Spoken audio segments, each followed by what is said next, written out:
इधर जेडीयू प्रवक्ता नीरज कुमार ने पीएम मोदी पर प्रहार किया है। नीरज कुमार ने कहा कि मणिपुर में राजनीतिक पाप के चलते पीएम मोदी को मिजोरम में वोट मांगने की हिम्मत नहीं पड़ी।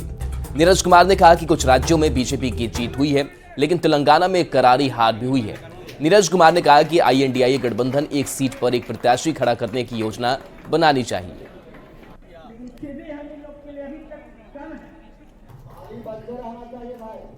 विधानसभा चुनाव जिसमें एक राज्य मिजोरम, जिसमें आदरणीय नरेंद्र मोदी के मणिपुर में किए गए राजनीतिक पाप के चलते उनको हिम्मत नहीं हुआ मिजोरम की जनता से वोट मांगने का। लेकिन महत्वपूर्ण विषय यह है कि यह सच है कि भारतीय जनता पार्टी को इन राज्यों में बढ़त मिली है और तेलंगाना में भारतीय जनता पार्टी की बुरी गत भी हुई है। तो जस तो नरेंद्र मोदी जी ले रहे हैं, तो दूसरे राज्य में अपजस लीजिएगा ना।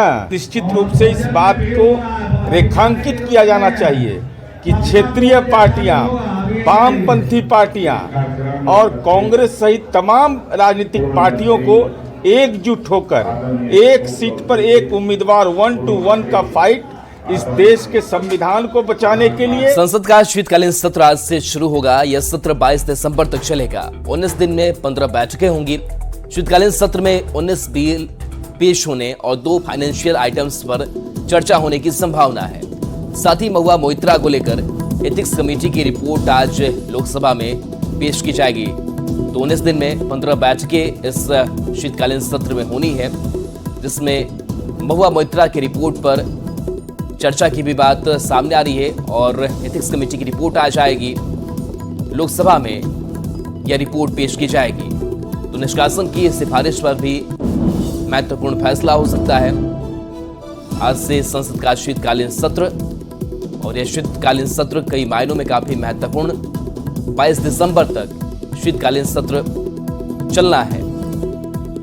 19 दिन की अगर बात करें, जिसमें 15 महत्वपूर्ण बैठकें, साथ ही महुआ मोइत्रा के रिपोर्ट पर चर्चा। एथिक्स कमेटी की रिपोर्ट आज। और मिजोरम विधानसभा से जुड़ी बड़ी खबर है, जहां आज मिजोरम विधानसभा के लिए मतगणना होनी है। सुबह 8 बजे से काउंटिंग शुरू हो जाएगी। तो आज मिजोरम की बारी है।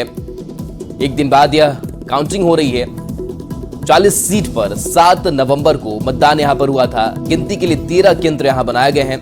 यहां मुख्यमंत्री जोरमथंगा के नेतृत्व वाले सत्तारूढ़ नेशनल फ्रंट यानी कि MNF, Zoram people's movement, ZPM और कांग्रेस के बीच त्रिकोणीय मुकाबला है। बीजेपी ने कुल 40 में से सिर्फ 23 सीटों पर यहां उम्मीदवार उतारे हैं। तो 8 बजे से काउंटिंग यहां पर शुरू होगी।